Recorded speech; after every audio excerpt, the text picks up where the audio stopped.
Greetings everyone, pop pickers. Welcome to Vinyl Junkies in a Digital Age. I'm Skelly, as you know, and a new issue of Rock Candy has just come out.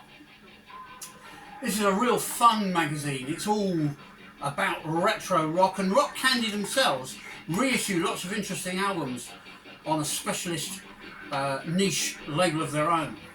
And it's a very glossy book, this. You can literally smell the glossiness. A bit like vinyl, really. So, HAWKWIND, Quark, Strangeness and Charm. That's the subject of today's video.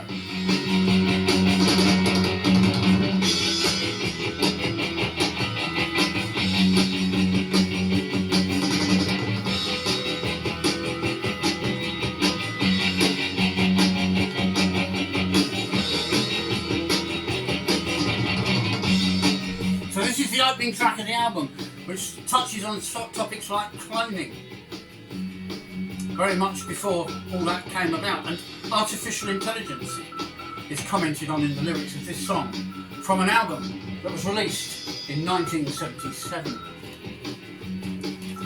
I give you the fantastic HAWKWIND, their album Quark, Strangeness and Charm, and we're going to talk a bit more about it in a few moments. Have a listen to some more weirdness from HAWKWIND. I would have liked you to have been frozen too, and waiting still as fresh in your flesh for my return to Earth. But your father refused to sign the forms to freeze you. Let's see, you'd be about 60 now, and long dead by the time I return to Earth. My time, her dreams were full of you as you were when I left. Still underage. Your android replica is playing up again. It's no joke. When she comes, she moans another's name again. That's the spirit of the age. That's the spirit of the age. That's the spirit of the age. That's the spirit of the age.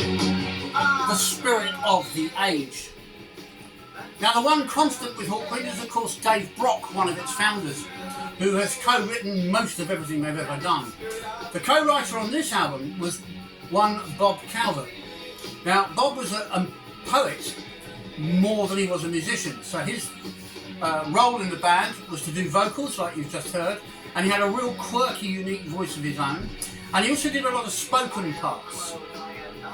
Now, we have reviewed this album before, but we didn't get very many views. But since it's being reissued and talked about in my Rock Candy magazine, I thought I'd reprise and do a new review of Quark, Strangeness and Charm. And I've been reading with interest this article. And they obviously, in Rock Candy, they hold this album in very, very high regard indeed. It's fantastic. So I've got some bits and pieces. Anyway, this is Spirit of the Age. I have no flaws to identify. There's number records on my pen. It's just being by another 20 telepathic pen. Oh, what? It says,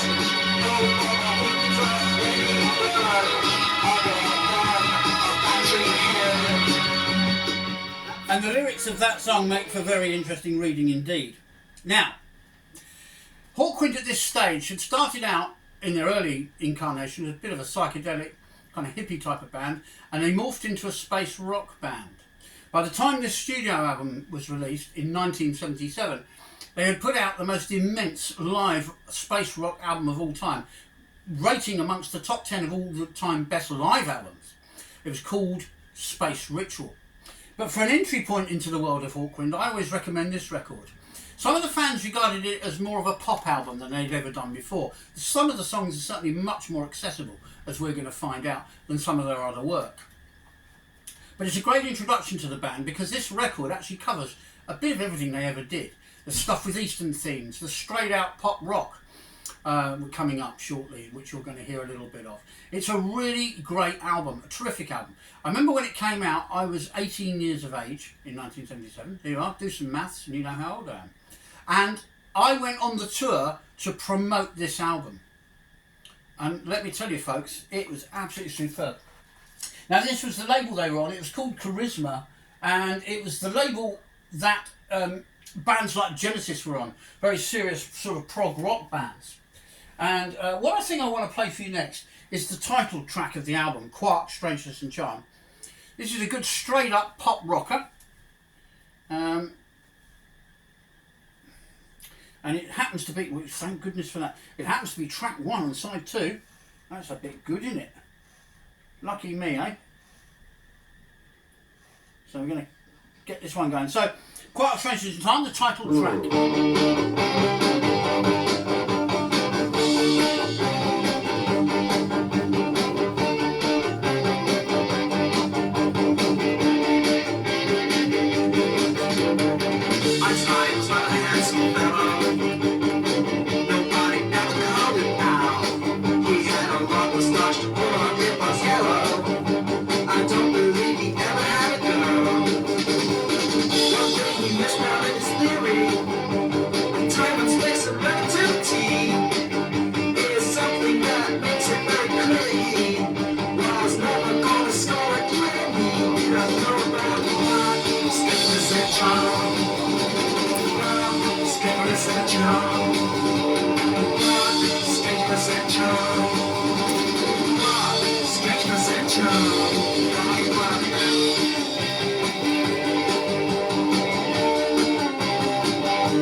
Amazing lyric there from Bob Calder. And the song was all about Einstein being such a nerd, perhaps a bit like me, a bit of an anorak, a bit anal. I mean, I'm into my vinyl. Einstein was into his theories, wasn't he? This song jokingly deals with Einstein never really attracting the ladies with his quark, strangeness and charm. And yet in a strange kind of way he did, but he attracted the kind of more serious, studious thinking lady. Now, this album was massive for HAWKWIND because it broke them in America. They went and toured there, and up to that point they hadn't really had a lot of success in America. A lot of our favourite British bands didn't have much success in America, but HAWKWIND did. They're still big there now. They can still fill arenas there with their quirky space rock music, and their shows are spectacular beyond belief. The last review I did of this record opened with a part of one of their shows. And what put a number of folks off, from what I've heard, was the fact that I opened it with a Brian Blessed reading a piece that wasn't on this record, just to set the scene and set the mood. So there we are, Quark, Strangeness and Charm, a fantastic song. From the following them at the HAWKWIND album for the first time, this is the one I recommend you check out.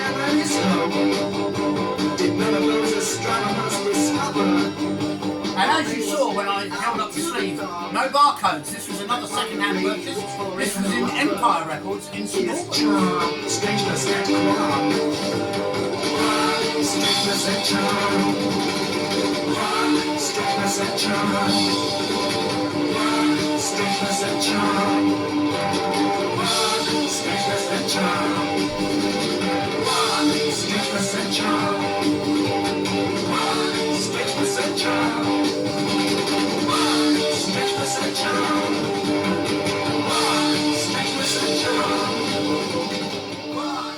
So at the time of this album, as I say, hardcore HAWKWIND fans were a little bit not sure about this, but those of us that were just getting to know the band, like me, thought it was fantabulous.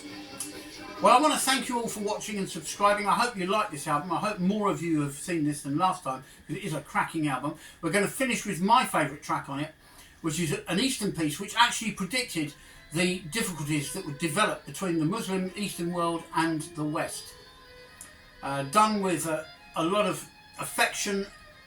Bob Calvert was obviously picking up on a lot of ideas and politics of the time and foreseeing the future disturbingly accurately. And it's called Hassan I Sabah. And it's from Hawkwind. We're going to play out on this.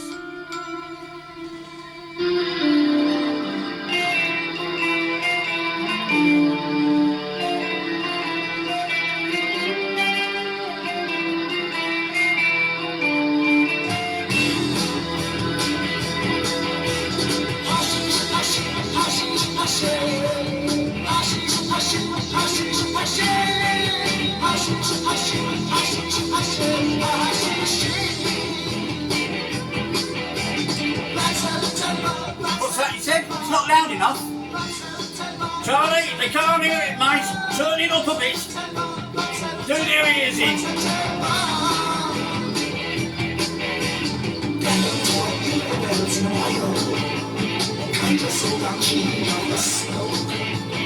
Keep on rocking!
That's all for now, pop pickers.